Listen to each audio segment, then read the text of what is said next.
meados de julho, quando aqui na Praia da Luz já não havia muitos jornalistas, já não havia essa pressão de jornalistas, há um período em que não há quase cá ninguém, ou praticamente ninguém, de que são avistados numa determinada noite, quase madrugada, 3 vultos com um saco a entrarem na igreja por uma destas portas laterais. E que dentro da igreja estava uma urna com o cadáver de uma senhora do Reino Unido. E que essa urna foi depois, no dia seguinte, encaminhada para a incineração em Ferreira do Alentejo. Essa é a informação. Não descrevem os vultos, não identificam ninguém, apenas dizem que são 3 vultos que entraram pela porta lateral.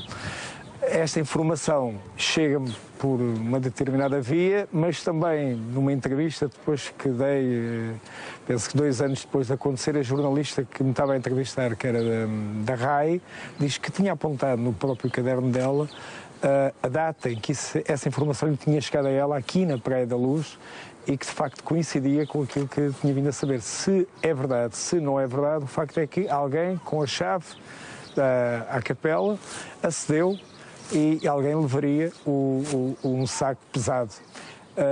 Alguns agentes funerários que foram depois contratados por mim, por pessoas amigas, dizem que é possível um corpo daquela criança, ter sido colocado debaixo do cadáver da outra senhora, nomeadamente abaixo das pernas. Portanto, que isso é possível. A identidade dessa pessoa não sei qual é, mas é possível que com esta reportagem a pessoa se venha a identificar ou a contatar a CMTV. Madeleine died inside apartment 5A. The body was hidden, then destroyed. Those were the words of former Portuguese investigator Gonçalo Amaral, a statement that still echoes like smoke refusing to fade. Amaral's theory, first published in The Truth of the Lie, remains one of the most controversial interpretations of the Madeleine McCann case. It is a theory of control, fear, and silence, a chain of decisions born not necessarily from malice, but from panic. According to Amaral, what happened that night in Praia da Luz followed a chilling 5-step logic. First, an accident occurred inside the apartment while the parents were dining with friends at the tapas restaurant.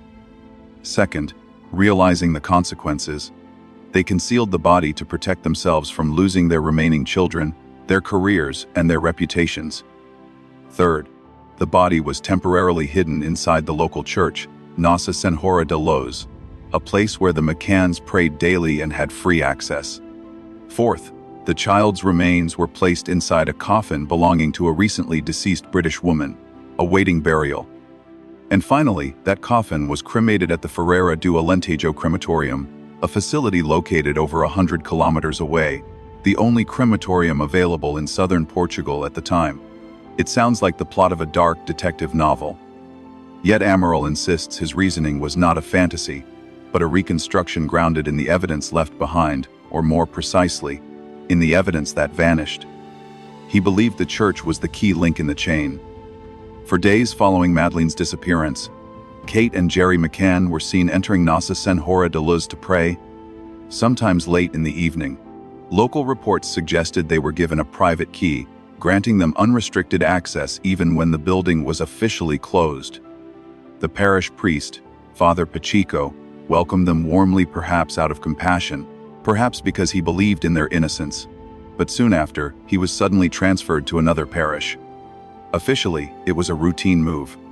Unofficially, many in Praia da Luz whispered that it came after questions were raised about his close contact with the family.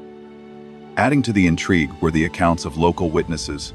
One woman living near the church told investigators she saw 3 figures late at night, carrying what appeared to be a small rectangular box or container. The figures moved quickly, avoiding light. The description was vague, too vague for legal certainty, but vivid enough to haunt those who heard it. Amaral's interpretation was blunt. This could have been the moment the body was moved from the church to a vehicle bound for the crematorium. When Portuguese police requested permission to search the church premises, their request was denied. Officially, the reasoning was jurisdictional. The property belonged to the Diocese of the Algarve, and permission had to come through church authorities, who refused without compelling evidence. Behind the scenes, however, Amaral claimed pressure came from British diplomatic channels. urging restraint and cooperation. He was told to focus on an abduction scenario. To him, this was the moment the investigation began to crumble under political weight. To understand why the church mattered so much, we must consider the psychology behind Amaral's chain of thought. The McCann's access to the church symbolized a sanctuary, both spiritual and practical. It was a place of comfort, a refuge from the cameras outside, and potentially a secure location beyond the immediate reach of investigators. In Amaral's reconstruction, the church was not chosen out of disrespect, but out of desperation. It represented safety, both moral and physical, a place where guilt could hide beneath faith. But Amaral's theory goes beyond physical logistics. He paints a portrait of emotional survival. Chigio kar anjifi vataya si. Muusisa mifititati seats. He once said concealment not from criminal intent, but from fear of losing everything: their child, their dignity, their lives. If the death was an accident, perhaps a fall, perhaps sedation gone wrong, then the ensuing choices were acts of panic, not premeditated evil. And in his eyes, panic explains the contradictions, the inconsistencies, and the strange calm that followed the storm.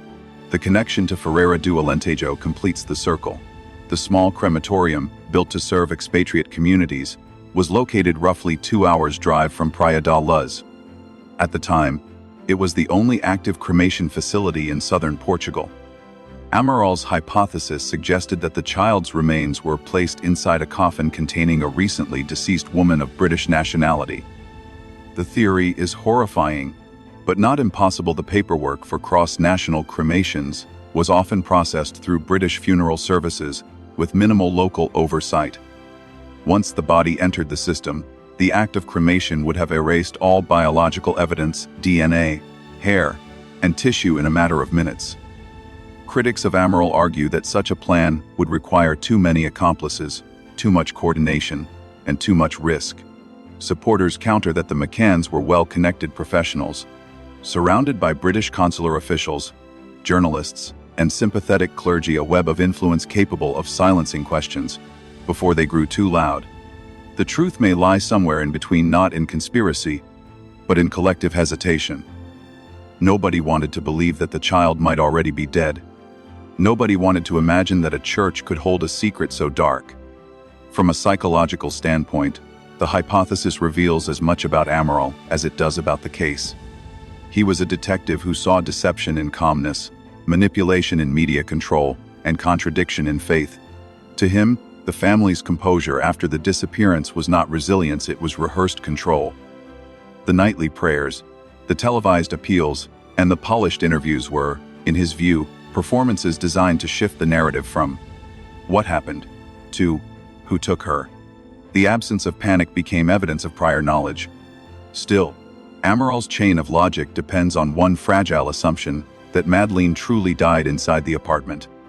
Forensic dogs later detected traces of human cadaver scent and blood behind the living room couch, but no complete DNA match was ever confirmed. This partial evidence left the theory suspended, plausible but unproven. And yet, Amaral's sequence of events fits a certain psychological rhythm: accident, fear, concealment, rationalization, and destruction. The church, in that rhythm, is both stage and confessional. If one believes Amaral, it was the silent witness to a final act of desperation. The sanctuary that should have held prayers became, symbolically, a bridge between life and ash. To this day, the Catholic Diocese of Algarve maintains there was no unusual activity during that period, and no record of any unauthorized use of the premises. The British government denies pressuring Portuguese police. The McCanns continue to reject every element of Amaral's claim, calling it disgusting fantasy. Yet the imagery persists: the key, the priest's sudden transfer, the three figures in the dark, the single road leading north toward a furnace. If the theory is false, it survives because it answers a question that official reports still cannot: where is Madeleine? If it is true, it would mean the truth itself was reduced to dust long before investigators arrived. Either way, the narrative of a secret cremation encapsulates something deeply human: the conflict between guilt and faith, between the need to hide and the longing to be forgiven. It suggests that the greatest cover-ups are not engineered in shadowy rooms, but born from ordinary terror, the terror of losing everything that defines who we are. Perhaps that is why, after all these years, Amaral's theory refuses to die. It does not need proof to unsettle. It only needs to remind us that even without a body, absence leaves a trace of vacuum that consumes logic, emotion, and hope alike. And so, nearly 2 decades later, the smoke still lingers over Praia da Luz, invisible but unextinguished. It clings to the walls of apartment 5A, to the pews of the white-walled church, to the names of those who cannot let go. If truth is a flame, then this case has burned longer than anyone expected. But can a single fire truly destroy everything, even the truth itself? The road inland from the coast threads through quiet fields and low hills, leaving behind the whitewashed villas and beach hotels of Praia da Luz. Far from the ocean breeze stands a small crematorium in the town of Ferreira do Alentejo. The distance from the resort to this inland facility is roughly 100 to 120 kilometers. A drive that can be completed in a couple of hours, long enough to feel removed from the glare of a missing child case, yet close enough to be reachable in a single night. In 2007, the Algarve did not have its own cremation facility. Anyone who wished to cremate a loved one in the south of Portugal relied on Ferreira do Alentejo. That singular fact turns an otherwise ordinary building into a focal point of a disturbing possibility. Amaral's theory puts this place at the end of a chain. He argues that an accident in apartment 5A led to concealment. That concealment led to the church in Praia da Luz, and that the church led to a coffin and finally to a furnace here. The claim does not stand on romantic conjecture.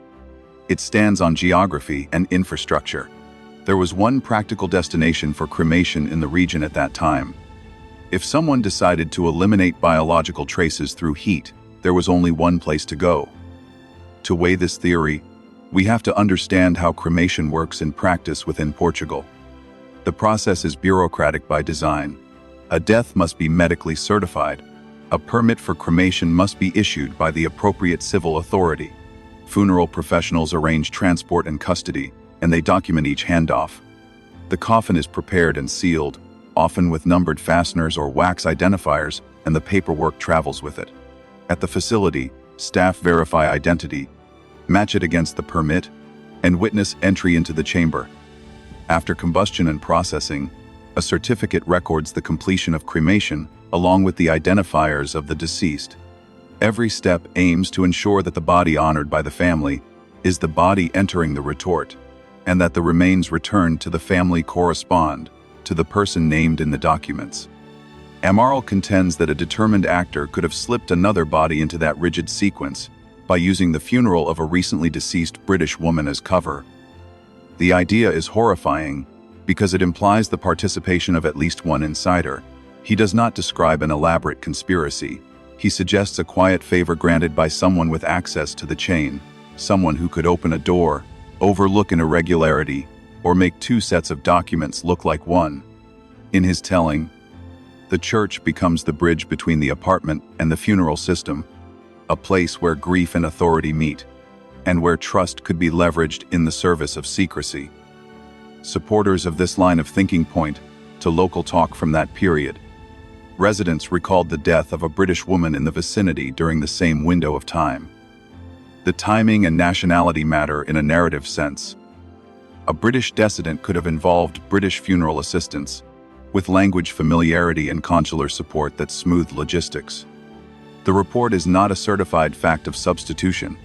It is an anchor that makes the story feel possible. In the absence of direct proof, the possibility is all the more unsettling because the ordinary rituals of mourning would supply the very cover a plot like this would need. From a technical perspective, cremation is unforgiving to forensic science. The chamber reaches temperatures high enough to char soft tissue completely and to calcine bone. DNA degrades rapidly under sustained heat. Even in partial remains, recoverable genetic material becomes unlikely once exposure crosses the threshold of time and temperature required for a complete cycle. What exits the chamber is an aggregate of brittle bone fragments that are reduced to a uniform powder. Once the fragments are processed and placed in an urn, the material no longer carries a coherent forensic signature. That is why, in this theory, The furnace is not only the end of a journey, it is the eraser that wipes the slate clean. The record-keeping habits of crematoria cut both ways. On the one hand, the paperwork trail should show the identities of those cremated, the dates, and the authorizations. On the other hand, nothing in the available public record points to an irregularity at Ferreira do Alentejo during the relevant period. No entry says a coffin contained 2 bodies. No log says identification failed. Yet the absence of an irregularity in the log does not negate the possibility of subterfuge. It only reminds us that a successful deception would leave the official pages looking tidy. We are left in a limbo where nothing confirms the hypothesis, and nothing in the publicly known paperwork can exclude it beyond doubt. Could a substitution occur inside a regulated system without a large cast of accomplices? The mechanics are sobering. A coffin destined for cremation arrives with correct documents. A staff member confirms the labels match the permit. If that staff member is not complicit, the only opening would be earlier in the chain, where a funeral operator controls access to the coffin. The theory proposes that a small child's remains could be placed inside an adult's coffin during a window of preparation, after which the coffin is sealed and transported. A single insider might be enough, if that person held the right keys and the right authority at a single moment. This does not make the act easy. It explains why Amaral says help from within the system would be required. The trip from Praia da Luz to Ferreira do Alentejo invites a second layer of scrutiny. A vehicle would leave the village with little traffic at night. The route would pass through towns where a foreign car might draw no attention among holiday travel and service traffic. 2 hours behind the wheel is a long time to reconsider a plan and a short time to change it. If the body had been kept at the church, the departure could be timed to avoid parish activity and press surveillance. If the body had already been placed in a coffin scheduled for cremation, no separate trip with visible remains would be needed.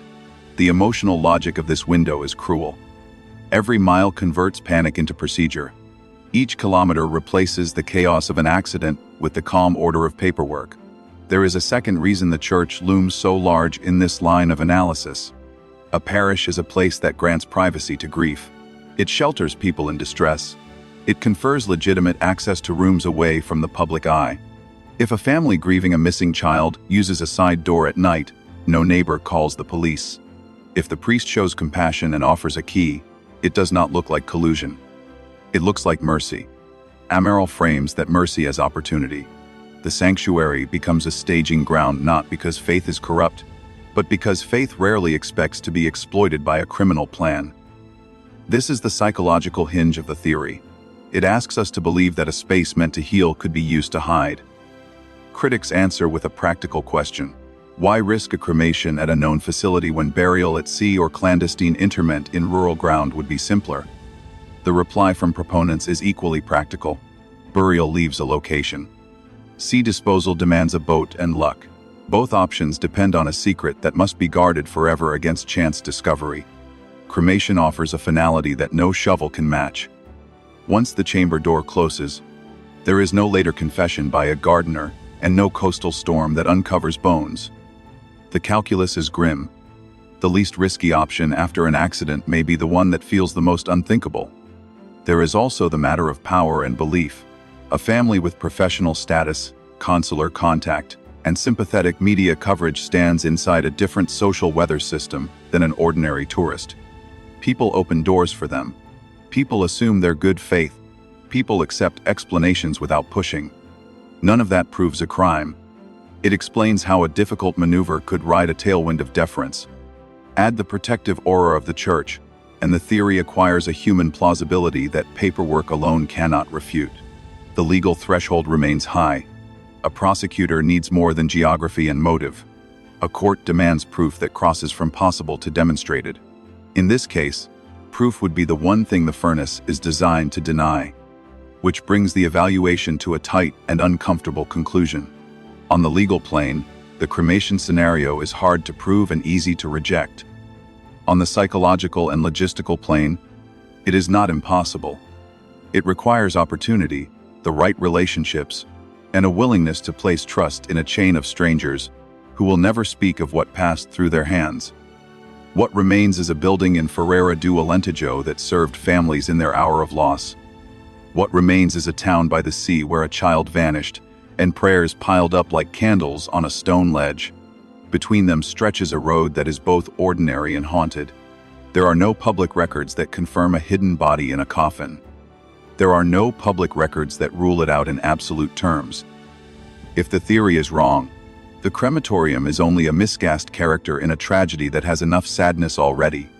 If the theory is right, the truth ended its journey in a chamber where heat erases the past and ash impersonates forgetfulness. The law asks for evidence. The heart asks for closure. The furnace offers neither. It offers only the possibility that a difficult secret could be kept forever by a quiet machine in the Alentejo, and by people who believed they were protecting everything they could not bear to lose. In the center of Praia da Luz, surrounded by palm trees and cafes, stands Nossa Senhora da Luz, a modest white church that gazes out over the Atlantic. For decades, it has been the spiritual and cultural hub of the town's English-speaking community, the place where baptisms, weddings, and Christmas carols were shared by locals and expatriates alike.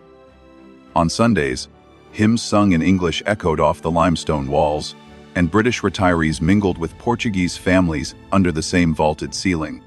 When Madeleine McCann vanished in May 2007, this church became the emotional nucleus of a growing tragedy. It was here that candlelight vigils were held, where prayers were whispered in 2 languages, and where the McCann family found what seemed to be their last refuge from a world turning hostile outside. Yet to investigators like Gonçalo Amaral, the church's serenity hid an unsettling truth that within its silence may have existed the most critical blind spot in the entire investigation. At first glance, the church was simply a sanctuary for grief. Kate and Jerry McCann were devout Catholics. They attended Mass frequently and were encouraged by Father Jose Pacheco, the parish priest, to visit whenever they wished. According to several witnesses and local reports, the priest even gave them a personal key, allowing them access to the church at any hour. This gesture, compassionate on its face, meant that the couple could enter the building privately, without supervision, without question.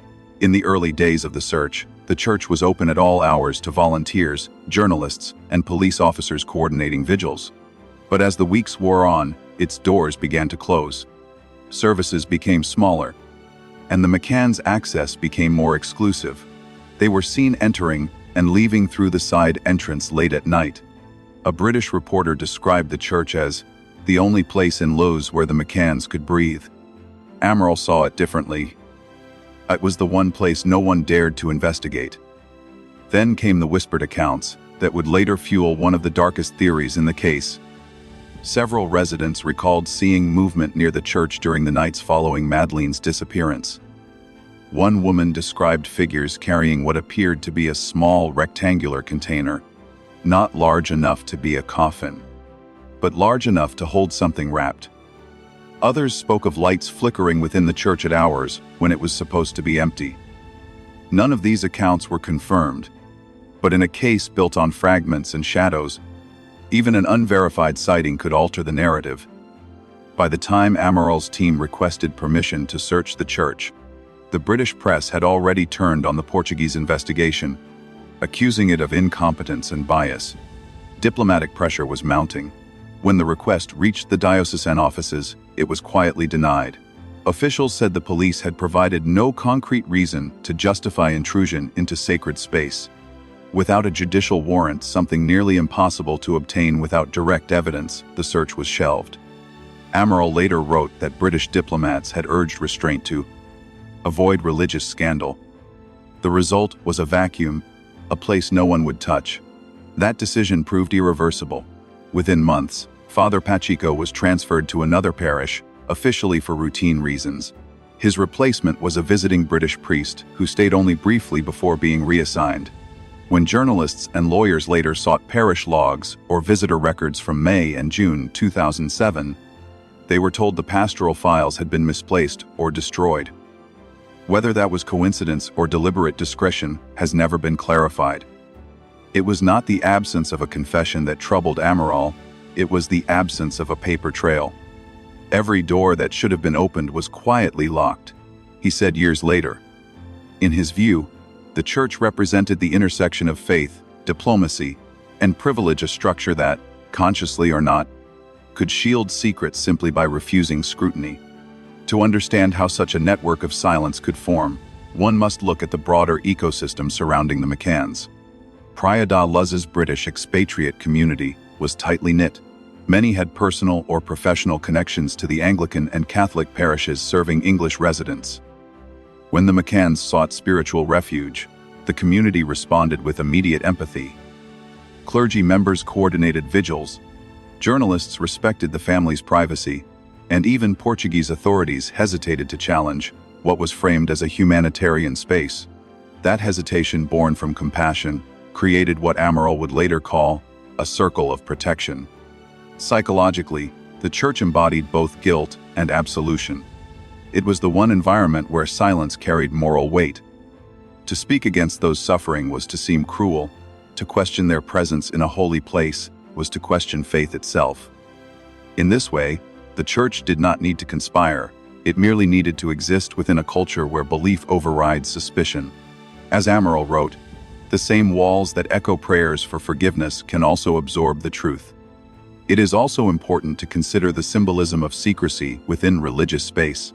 Churches are built to contain mysteries, to separate the sacred from the ordinary. In Catholic theology, confession happens in private, beneath the seal of absolute secrecy. That symbolism extends beyond the ritual inside a church. Silence is not suspicious, it is virtuous. For an investigator trained to follow sound and disruption, a place built around quiet devotion becomes almost impossible to penetrate. Amaral's critics accuse him of blasphemy, arguing that he weaponized faith to sustain his theory. But from a psychological perspective, his logic reflects the detective's obsession with contradiction, how a place dedicated to truth can also become a haven for denial. To him, the Church of Our Lady of Light was not evil. It was human, capable of compassion and complicity in equal measure. The refusal to allow a search, the transfer of a priest, the disappearance of records, these might all have innocent explanations. Yet in a case already marred by diplomatic influence, they feed the perception of institutional protection. The British Embassy had been unusually active, assigning consular staff to assist the McCanns and liaising with Portuguese officials on their behalf. Every gesture intended as help was also, in practice, a barrier between the family and ordinary scrutiny. When law enforcement meets diplomacy, procedure yields to politics. Years later, even after Operation Grange, the British investigation revisited the case, no one ever examined the church's lower chambers. Drone scans and ground-penetrating radar were proposed but never authorized. The floor beneath the altar, tiled and cool, remains untouched. To Amaral and his supporters, that unsearched ground symbolizes the broader failure of the investigation, the one place that could hold answers, protected by faith and politics alike. From a cultural standpoint, the episode reveals a clash between two forms of belief. The Portuguese detectives believed in process, evidence, and access. The British establishment believed in decorum, image, and respectability. The church, standing literally between them, became the perfect metaphor, a building where truth bowed to reverence. To the locals who still live in Praia da Luz, Nossa Senhora da Luz remains a peaceful place. Tourists come and go, unaware of its role in one of the most scrutinized disappearances in modern history. On quiet afternoons, the scent of candle wax mixes with sea air. There is nothing sinister in its stillness, unless you know what might have been hidden behind that silence. Amaral once said that truth and faith are eternal enemies when they serve different masters. In his reconstruction, the church represents both the hope that Madeleine might be found and the possibility that she never left it. It is a paradox that continues to haunt the narrative, a holy space that might, by inaction or intent, have helped a family hide their darkest hour. No one can say for certain what lies beneath those worn stone tiles, or whether anything ever did. But as the years pass and evidence fades, the symbolic weight of that unsearched floor grows heavier. It has become a monument not to crime, but to uncertainty, a reminder that even the purest spaces can harbor unanswered questions. Could Madeleine's body lie beneath the very floor where her parents once knelt to pray? The question lingers like the echo of a closing door, unanswered, perhaps unanswerable, yet impossible to silence. When the British police team arrived in Portugal months after Madeleine vanished, their role was clear: to use the best forensic tools available to identify any trace of what might have happened inside the apartment. Both dogs were handled by Martin Grimes, an officer with an international reputation for precision. Eddie had been trained to recognize odors associated with human decomposition: blood, tissue, bone, and the unique chemical signature of a cadaver. Keela, on the other hand, specialized in detecting human blood, even in minute or aged quantities. The two dogs worked independently, never together, to ensure objectivity. Inside the quiet, recently cleaned apartment, Eddie was released first. Almost immediately, he reacted in the living room, moving toward the area behind the sofa that faced the window. He circled, sniffed low, and then barked the formal alert that indicates the scent of human remains. His body stiffened, his tail froze, and he focused not on an object, but on a general zone stretching from the wall to the floor tiles. The handler marked the position and led him away. Later, Keela was brought in, unaware of Eddie's findings. Her training required silence, no barking, no movement until she identified the precise location of blood. She traced the same room, then stopped behind the same sofa. Instead of circling, she locked her nose onto one small rectangular mosaic tile between two larger floor tiles. That was her alert. The contrast was striking: one dog indicating a broader field of odor, the other pointing to a single molecular target. This distinction is the key to interpreting what the dogs found. Eddie's behavior reflected the dispersal pattern of cadaver scent, volatile organic compounds emitted by decomposing human tissue that can cling to surfaces and permeate materials. Such odor radiates outward, explaining why Eddie signaled to a zone rather than a point. Keela's response, by contrast, isolated the presence of blood, confined and specific. Her stillness on that one mosaic tile suggested contact, perhaps a droplet absorbed into the grout, perhaps something wiped but not erased.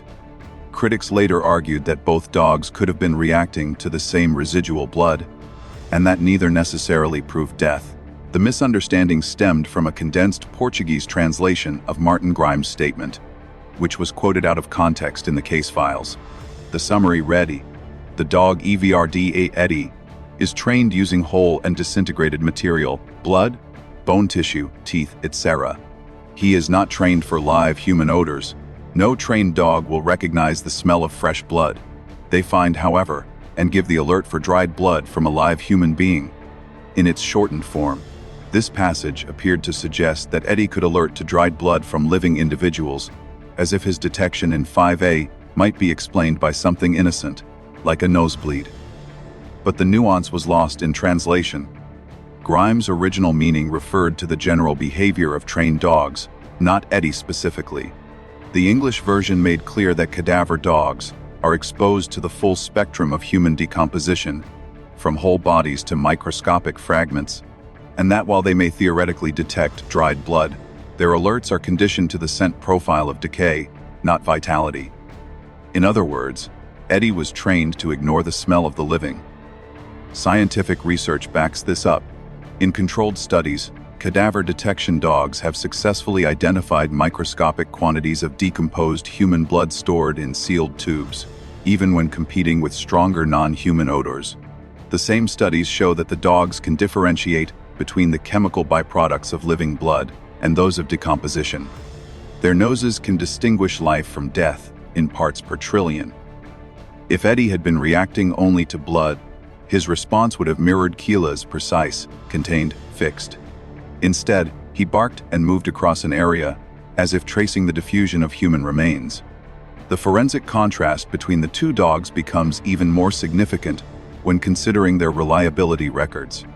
Both had participated in numerous homicide investigations in the United Kingdom with near-perfect accuracy. Keela's work was so sensitive that she was often used after all visible traces had been cleaned, locating residual blood invisible, even to chemical reagents. Eddie's alerts had led to the discovery of human remains in cases where no other clues existed. Statistically, for both dogs to make correlated false positives in the same place is close to impossible. After searching apartment 5EA, the dogs were taken to other units within the Ocean Club Resort. Eddie showed no interest in any of them. Only in 5A did he bark. When moved to a new environment, he became calm neutral. Then he was taken to a Renault Scenic, the vehicle the McCanns had rented weeks after Madeleine's disappearance. Once again, he alerted this time to the rear luggage compartment. Keela later confirmed traces of blood in that same area. The repetition of pattern, first in the apartment, then in the car, drew a chilling line between two separate locations associated exclusively with the McCann family. To those who support Amaral's theory, this alignment was decisive. Both dogs independently locating human-related scent in the same domestic setting, then again in the family's vehicle. To the family's defenders, the alerts meant little without laboratory proof.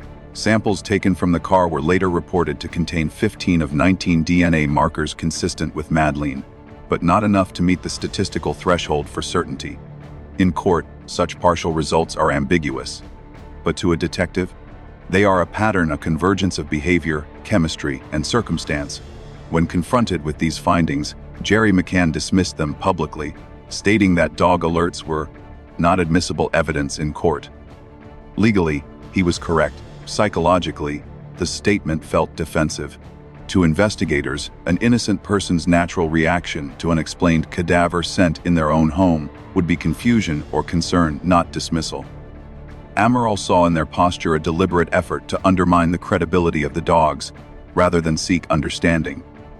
Later, when critics challenged the dogs' accuracy by citing a previous case where their alerts had allegedly been wrong, fate dealt a cruel irony. The suspect in that earlier case eventually confessed, confirming that the dogs had, in fact, been right all along. That revelation strengthened their reliability and cast further doubt on the McCanns' attempt to discredit them. What gives the dogs' testimony such enduring weight is that they operate outside human bias. They do not theorize or sympathize, they detect.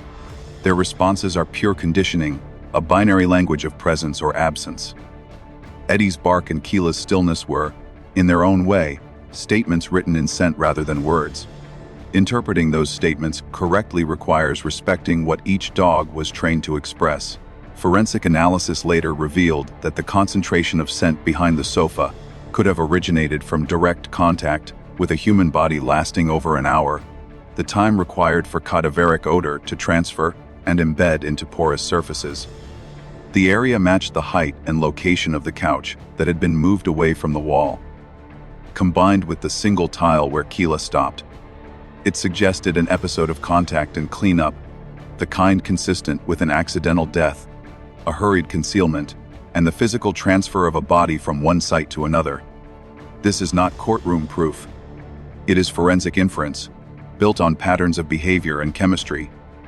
Yet it carries a weight that cannot be dismissed as coincidence. Two dogs with different skills, trained separately, signaled independently to the same confined zone, the precise area where other evidence later suggested a body had once lain. Skeptics insist that without photographic documentation or measurable samples, the alerts remain circumstantial. But circumstantial evidence is the heartbeat of real investigation. It is the shadow left when truth has been cleaned away, and in apartment 5A, the shadow still smells of death. What remains most haunting is not what the dogs found, but what their findings imply. The McCann's apartment was not simply a crime scene. It was a space that resisted the official story. Behind the polished interviews and the international sympathy, two animals detected something unmistakably human and irreversibly gone. If both dogs were wrong, the coincidence defies probability, science, and history. If they were right, then their noses recorded what no camera could: a brief, irreversible crossing from life to death inside that holiday flat. And if it was not Madeleine they smelled then, who died inside the McCann's apartment? When the cadaver and blood dogs first alerted in apartment 5A, the investigation reached a turning point. For the Portuguese detectives, it was a major breakthrough. For the McCanns, it was a crisis.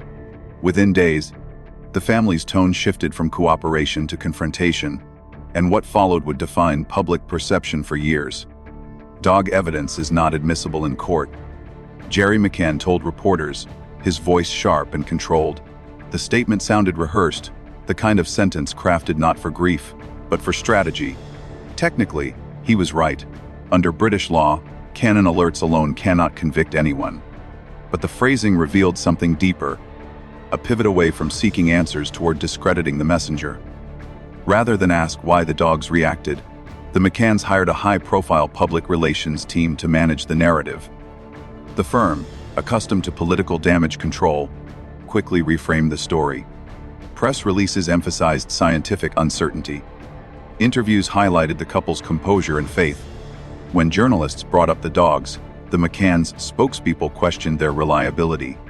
In a single stroke, the discussion shifted from what the dogs found to whether the dogs could be trusted at all. The campaign worked. British tabloids soon described the canine evidence as unreliable and inconclusive, while sympathetic outlets portrayed the McCanns as victims of a flawed foreign investigation. In psychological terms, this was projection, the redirection of anxiety and guilt toward an external target. Instead of confronting the unsettling implications of the alerts, they attacked the credibility of the source. Their strongest argument centered on an alleged case in which the same dogs had supposedly given false positives. They presented this as proof that the animals were fallible, suggesting that what happened in Praia da Luz could be another error.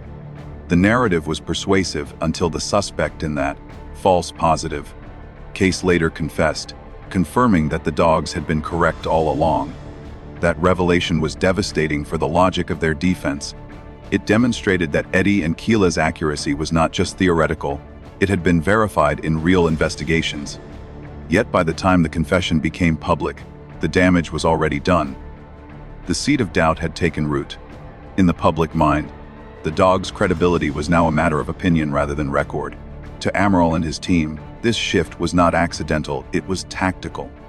He later described the McCanns' response as a textbook exercise in narrative control.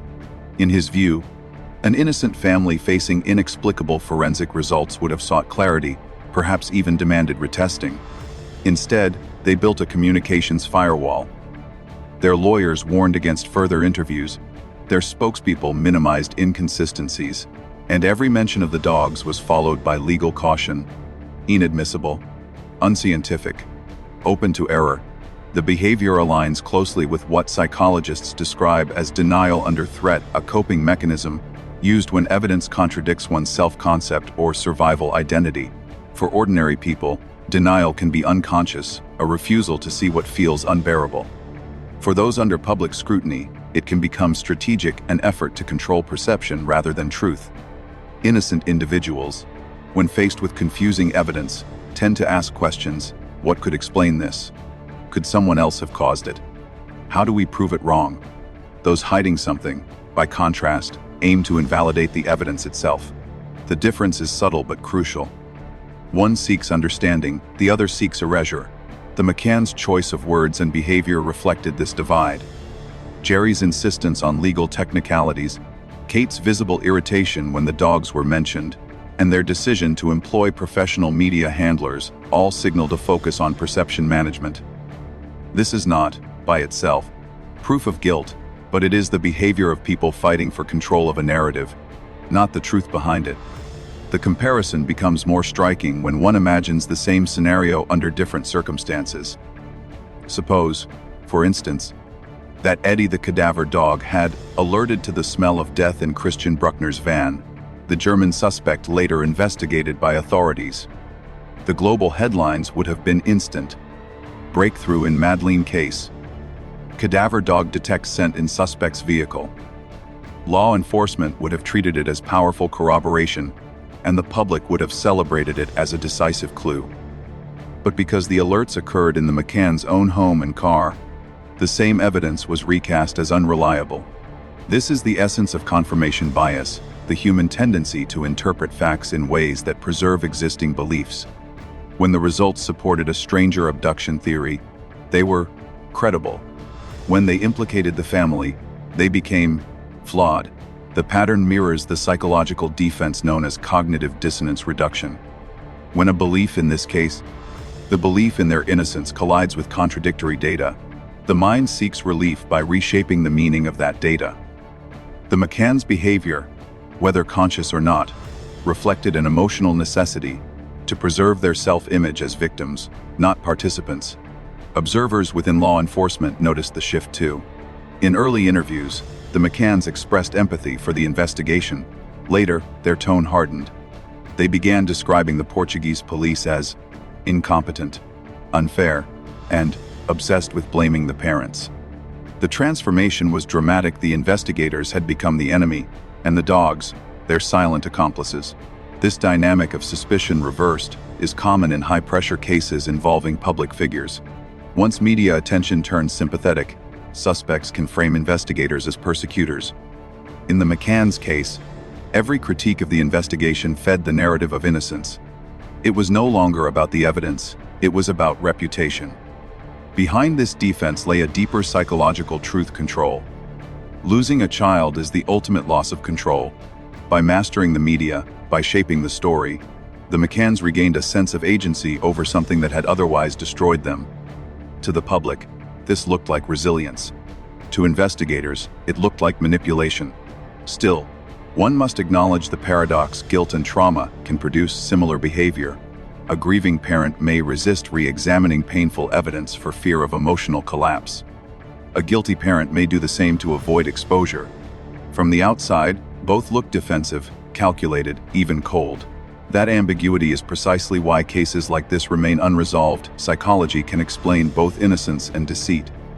Yet the strategic precision of the McCann's public campaign makes accidental denial difficult to believe. Within weeks of the canine alerts, their team had redefined the language of the case. Terms like abduction, sighting, and search replaced death, forensics, and evidence. By controlling vocabulary, they controlled emotion, and by controlling emotion, they controlled belief. In the end, what the McCanns achieved was not exoneration, but suspension. They turned a scientific question into a philosophical one: do you believe in us or not? Faith replaced evidence as the measure of truth. And faith, unlike evidence, cannot be cross-examined. Years later, as new suspects emerged and old theories resurfaced, the shadow of those two dogs still lingered. The McCanns never retracted their dismissal, never expressed curiosity about why the animals had reacted as they did. Their silence spoke louder than any press release. When confronted with uncomfortable truths, people rarely attack the facts themselves, they attack the messenger. For the McCanns, that messenger wasn't a detective or a journalist, but two dogs trained to smell what humans would rather forget.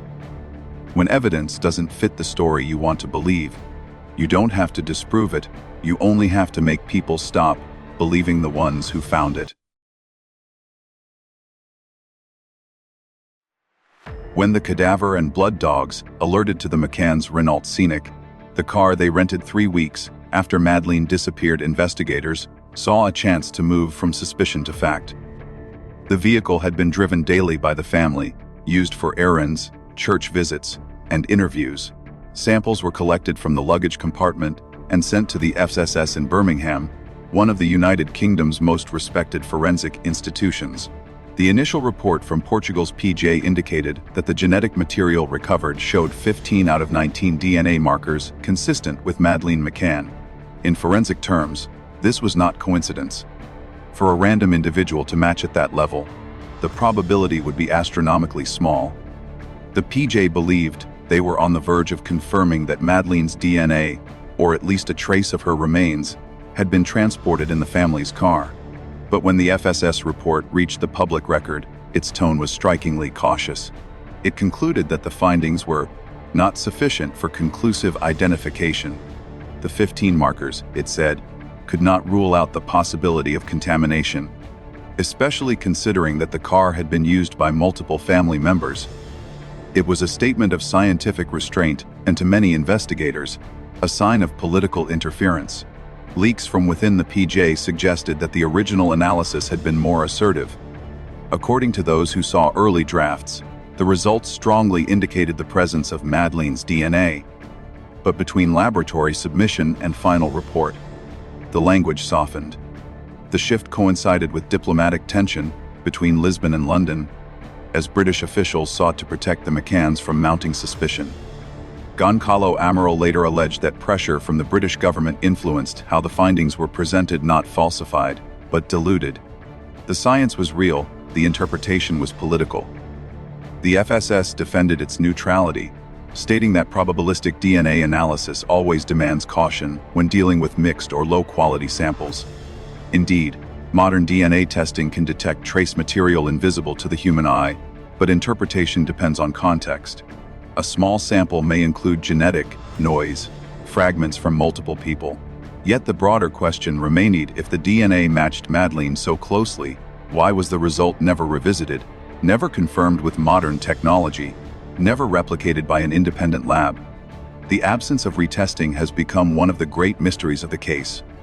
In nearly 2 decades, no further forensic examination of the Rewrote scenic samples has been publicly reported.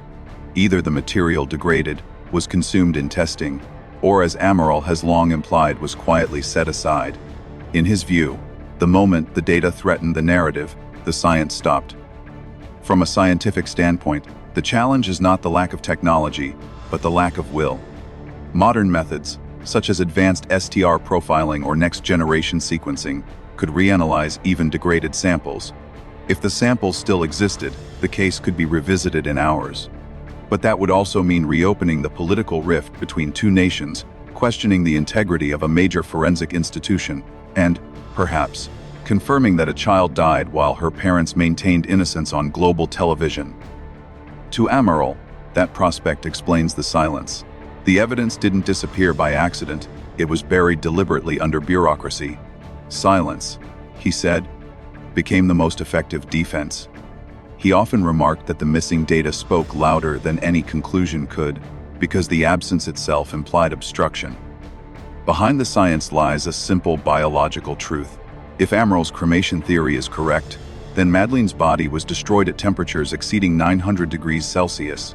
At such heat, DNA strands break apart completely.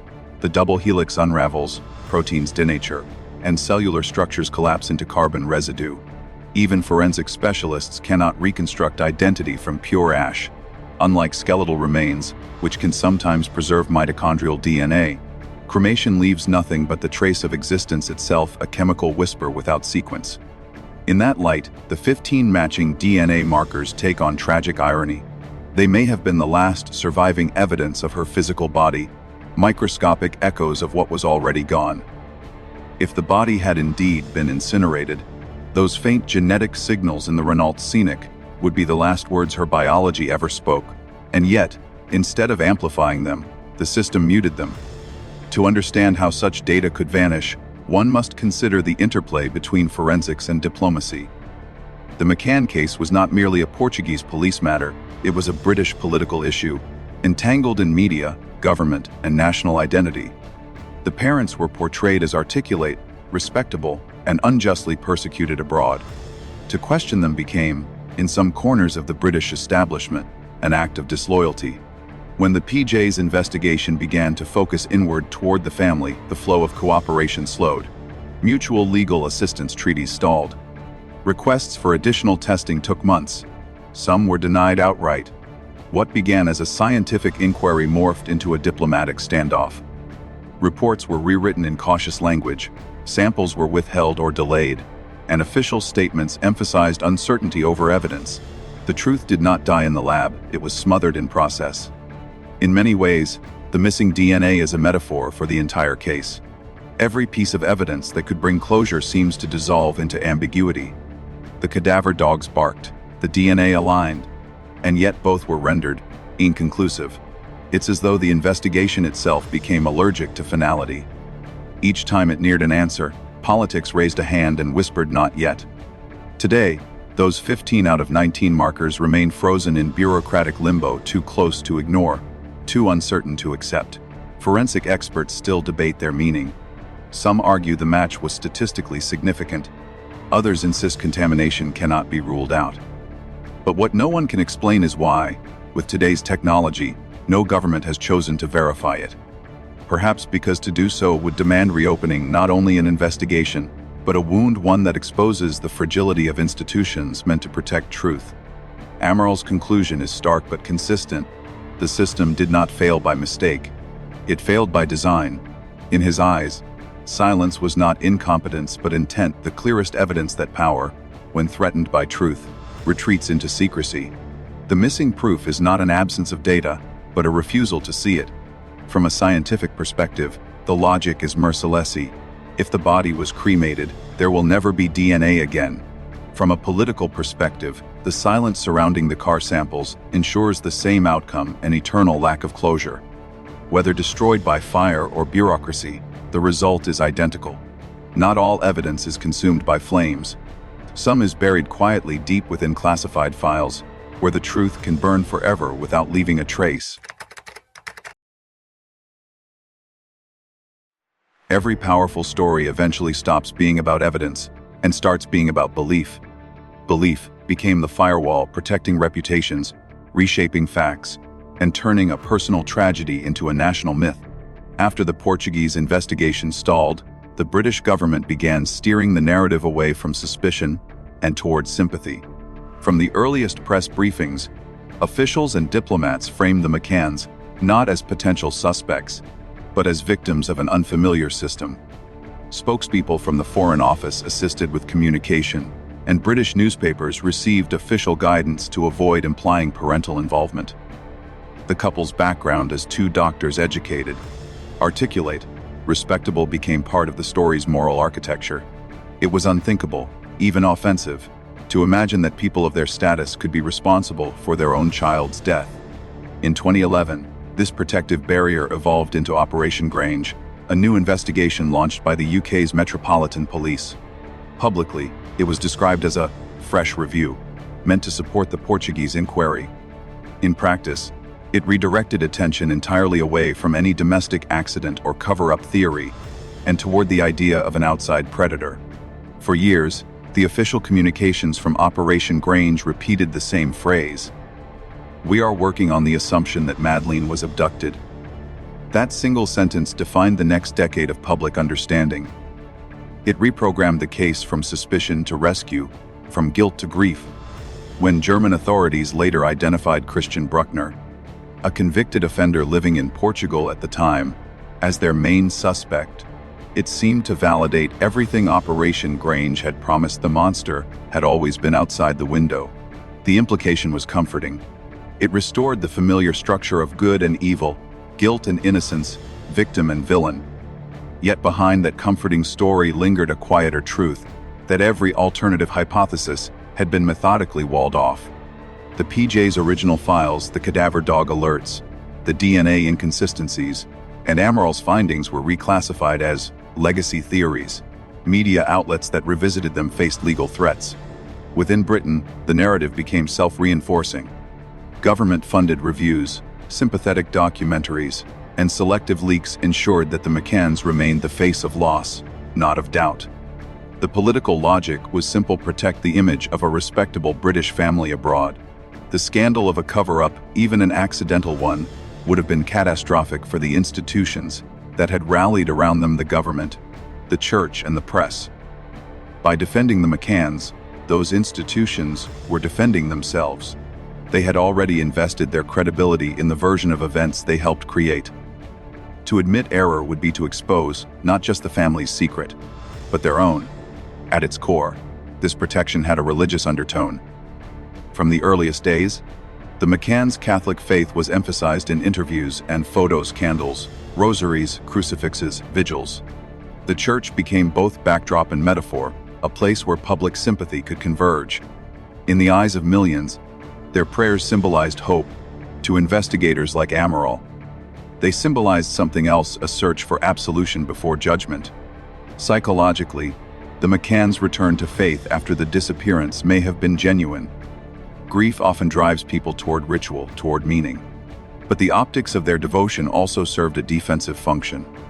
Each photograph of them kneeling beneath the cross reinforced innocence. Faith was not only comfort, it was armor. Within that armor, guilt could be reframed as suffering, denial as dignity, and silence as endurance. The church itself played a subtle but crucial role. By offering unconditional support and refusing investigative intrusion, It lent spiritual legitimacy to their story. In the theology of compassion, belief precedes proof. If you are forgiven, the presumption of sin disappears. Amaral often remarked that the church protected them as though they had already confessed. It is a chilling paradox, the possibility that forgiveness might arrive before the truth is ever spoken. This intertwining of faith and fear extended beyond religion into politics. For the British establishment, the McCanns became an untouchable symbol, a portrait of parental pain that transcended blame. To challenge them was to risk public outrage, to appear cruel or conspiratorial. Over time, Madeleine herself ceased to be a missing child and became a national icon, her face immortalized on charity posters, news fundraisers, and government campaigns. She represented innocence lost, not evidence lost. That transformation carried a psychological cost. When a child becomes a symbol, the truth becomes secondary to the meaning people attach to her.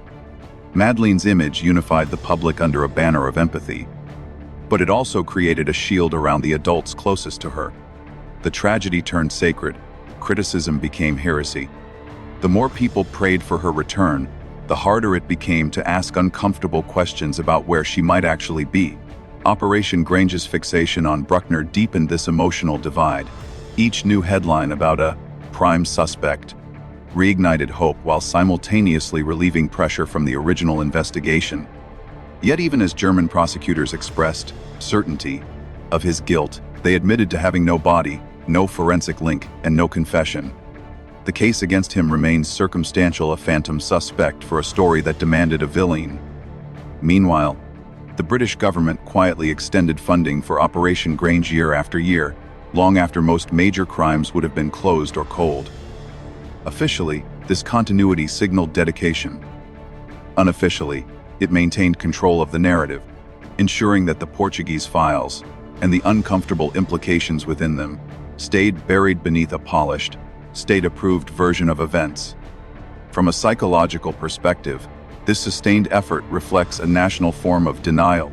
Collective guilt, projected outward, becomes collective virtue. To admit that the story might not be what it seems would shatter a myth carefully built over decades, the myth of British moral superiority, family sanctity, and procedural perfection. So the illusion endures, preserved by bureaucracy, faith, and fear. Madeleine's memory, once rooted in tragedy, now lives as a symbol of perseverance, but symbols can also suffocate truth. When compassion turns to canonization, accountability vanishes. Every prayer, every candle, every televised anniversary helps keep her alive in the hearts of millions, but it also ensures the case remains frozen in sentiment, not science. Sometimes forgiveness is given before guilt is revealed. The narrator might whisper, and in that single line lies the story's most haunting contradiction.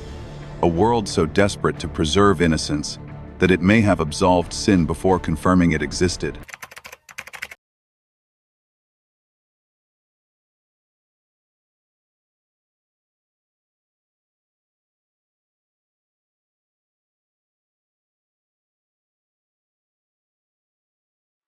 The pieces of this story fit together like the remnants of something burned, distorted, incomplete, but still recognizable. Two dogs, Eddie and Keela, alerted independently to the scent of human death and blood inside apartment 5A. Forensics found a DNA sample in the McCann's Rewrote scenic that matched 15 out of 19 genetic markers with Madeleine.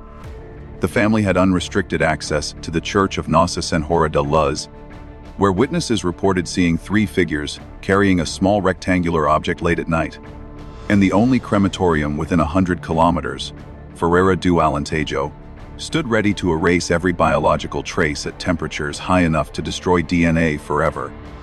Each fragment on its own can be explained away. Together, they form a picture that resists innocence. The dogs could have been mistaken, but both pointed to the same space. The DNA could have been contaminated, but the sample came from a car rented weeks after the disappearance. The witnesses could have misremembered, but the priest's sudden transfer and the missing church records remain inconvenient coincidences. Then there is the human factor, the psychological firewall that surrounded the case. The McCann's reaction was not to question the evidence, but to discredit it.